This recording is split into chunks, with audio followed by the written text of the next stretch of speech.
Hey guys, welcome to the first ever Design Lab.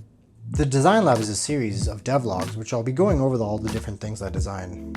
I'll be going over the design process, my own thought processes, different experiments, and all the steps along the way. This is going to be the first of many videos, as I have a few projects on the go, and each project will have different sub-projects of a bunch of different things to design, and I plan to have a video or two on each of those things. For this video, I'll be going over the redesign for my LED lights. Ever since I started making content, I've realized the need for having good fill and key lights for video and photo work. Having the right lighting will give you control over the mood and vibe you're trying to express with your video and photo, and having proper lighting will make your subject as clear as possible to the viewer. Also, by having good and effective lighting, it makes your camera as effective as it can be, as most cameras don't do well in the dark. Okay, let's begin by looking at the pros and cons of the existing system. As you can see, it does work pretty well. It's really bright and it manages the heat that the LEDs give off. Another pro is that it's very simple. It's actually involving very few parts. In this case, there is just a PCB, heatsink, the LEDs themselves, and the PCB is attached to the heatsink using screws.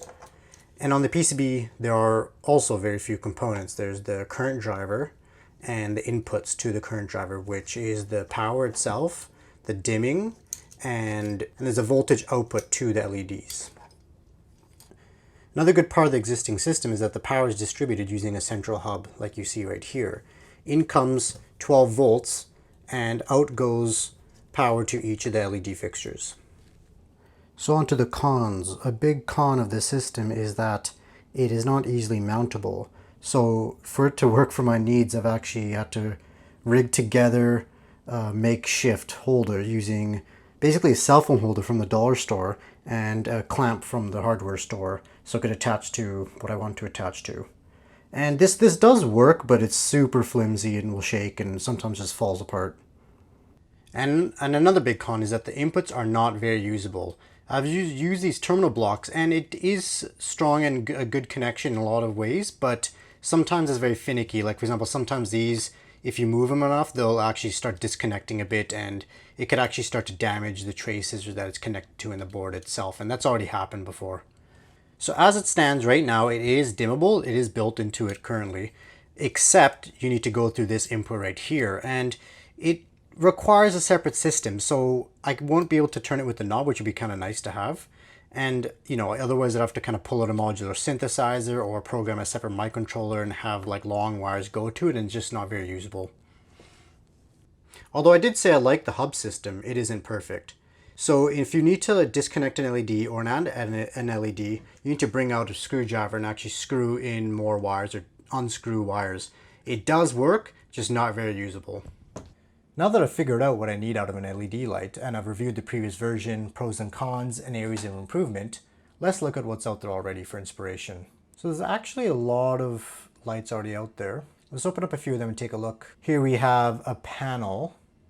So it's actually pretty cheap, 160 Canadian. That's not too bad. 960 LEDs, quite a lot. It's 50 watt fixture running off 15 volts. Adjustable color temperature. All right, next one. So here's the RGB one. This one looks a little, yeah, it looks a little smaller, portable. Maybe battery powered, not sure. Okay, you could attach it to your camera. That seems pretty convenient. Okay, so this is the next one with, it looks like with the big ass LED. 60 watt LED. Yeah, I assume that's a 60 watt LED. That's actually pretty good. This guy would have actually a pretty big heatsink and probably a fan inside too, which is maybe a concern because the fan creates noise, which can be a problem if you're recording audio next to it. Okay, so here's another self-contained one, 60 watts as well. Adjustable brightness, 60 watt LED, wireless control, and looks like you could remove the thing, probably add in different, the gels here, you could probably add in different attachments to shape the light. And actually pretty good reviews, pretty good, okay. And the price is $177, also pretty cheap for what you're getting. Given like a quick little Amazon search here, there's actually quite a few options out here and they all look pretty good. They're fairly affordable and I'm sure they fulfill the function of what I'm looking for. So this begs the question, why would I build my own? Why wouldn't I just buy one of these and just be over with it? Because when it comes to DIY, you're actually not really saving money. So if you're doing it for the reason of saving money, in the end of the day, you're not really saving much money, at least in most cases. But when you add in design time, labor, and testing, and even some amount to, let's say, PCB manufacturing, sometimes it's actually more expensive than just buying your own. In this case, that's probably true because given the fact they're $160, $106, $180, $140, if you just buy a couple of these and just be done with it, have like a great system, dimmable, used by an app, RGB, everything I need. And the reason why I'm designing my own is just for learning's sake and experimentation. So eventually I want to explore different lighting solutions, such as interior lighting, visualizers, maybe even design my own studio lighting. There is, I think, a lot of cool things you could do with LEDs, and there's a lot of applications for them. So this is just a learning experience. I want to explore how you could integrate LEDs into different projects, how to deal with all the issues involved with them, like heat, for example. So after thinking about what function I need out of the new version and reviewing the previous version's pros and cons, and after looking at references and what's out there already, I now take all those thoughts and condense them into a lot of different ideas. So I try to sketch as much as I can, and I stay really fast and loose with all my sketches. It's all about quantity, not quality at this stage. So usually what I do is I start off with my small notebook like this, and I just really fast and loose with the sketches here. Just I put down anything and everything, it doesn't matter. And then once I I'm done with that process, and I kind of get a feeling when it's enough and I should move on. So then I bring it to a larger notebook like this one where I could actually refine the ideas a bit further and I think about them a bit more. So as I refine them in this larger notebook, I start to kind of add on them a bit and figure out what else could be done with those ideas or where they might go wrong. And I kind of like take more notes.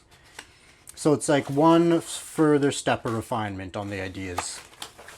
So this is idea number one. It's very similar to the existing system, but with the key few differences. The main one being, instead of using a perf board, it's going to be using custom designed PCB. The PCB will have exactly the same dimensions of the perf board and will be attached to the heatsink using screws just like the perf board. There'll be a 3.5mm jack where you can plug in anything CV, so that could be like a modular synthesizer, for example, and that's for dimming. And then also there will be a DC power jack, so you could plug in the 12-volt power. The electronics on the PCB will be upgraded as well. There will be a potentiometer, so you could control the dimming through the board itself without needing a synthesizer. But then also be an Arduino with a 5-volt power regulator. So what this Arduino will do will take in either CV voltage or the potentiometer voltage and then output the PWM signal for the driver so it could actually dim the LEDs. So idea number one isn't bad. It's not a drastic improvement on the previous version, but it'll work. It'll actually fulfill the function what it's supposed to do. The problem is it doesn't really excite me like the other ideas. So although I might get it manufactured just because it's quite straightforward, I don't know if I'll be using it. We'll see. So idea number two is not an idea on its own. It's actually an addition to any other idea I plan to do. And this is to fix the issue of mounting. Ideally, I'd like to be able to mount it to a tripod or any other threaded gear that you'd find in any studio. And they all use a very standard 1/4-inch thread. There's a couple other sizes, I believe, but this is at least the gear I have seems to use a standard thread. And so what I'd plan to do is add in a secondary PCB with a hole in it, a drilled hole in it that'll have that size and will thread into it properly. And if you're worried about strength, this solder joint could be quite strong. It's going to be using the exact same system that I've used for the CD and the synthesizer, where you have two PCBs, and if you add a slot in there, it actually slots together like so. And once you solder, it actually creates quite a strong joint. Idea number three, like idea number two, is just an add-on idea. It doesn't stand on its own as an LED fixture, but will just enhance any other idea I plan to do. So idea number three will add filters and diffusion to the light fixture.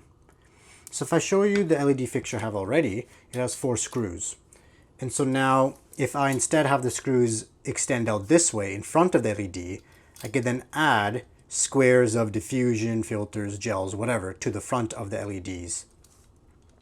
As long as the filters are the same dimensions as this heatsink, and especially has the same spacing and size for the holes for these 4 screws, basically do anything you want. I could add in more of a translucent material for diffusion. I could even get custom PCBs made with slits in it to have a kind of a cookie and then show a certain pattern or something.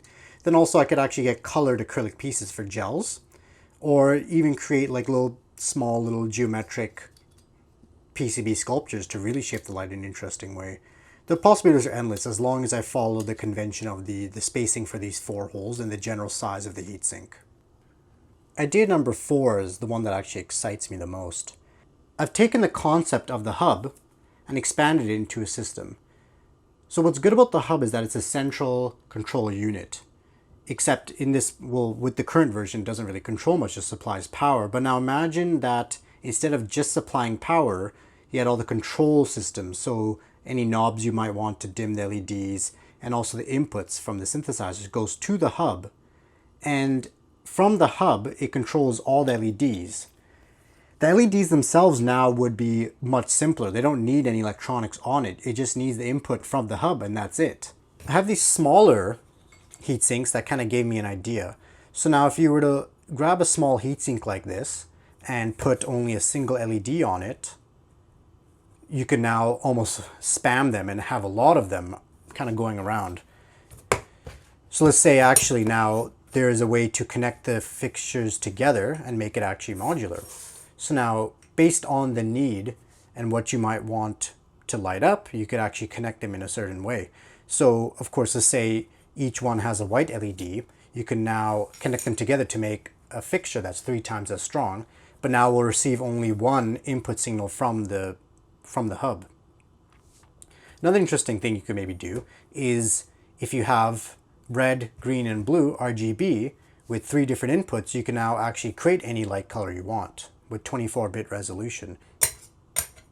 So the benefit of having a modular system is that you could customize it to your needs. So based on what you need to light up, you could create much larger fixtures like the 2x4 fixture I have right here. You could actually have small 1x1s. And if you do use a small heatsink like this, you could actually put this underneath the table, hide it behind a monitor, hide it behind things, put it underneath little platforms. It's much more flexible because it doesn't have much complexity to it. And since it's so simple and relatively cheap, you could kind of put them around anywhere. It's quite versatile in that way.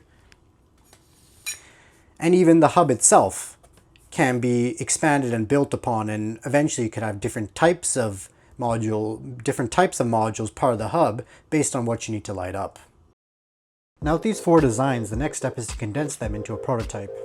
I'll review the ideas and cross-reference the functional requirements to see if they fit. From there I'll iterate until I get something worth prototyping. The cutting process can get pretty involved for a few reasons. One of them is being attached to the certain ideas. There might be a particular idea that I just kind of fell in love with, and it's really hard to separate myself and sort of look at it critically, but it just has to be done. There are also more factors to consider. Not only should any design that I end up prototyping fulfill the requirements and fulfill the purpose that I'm going to design them for, but then I also have to include other factors like time and cost. A particular design might be amazing, but then if it takes way too long to develop, it's not worth doing. And especially in this case, when I'm just designing support gear, it's not supposed to be a main project of mine. In an upcoming devlog, I'll show you guys the results of the cutting process and maybe get started on the prototype. Alright, thanks for watching and follow along to see this and other projects develop.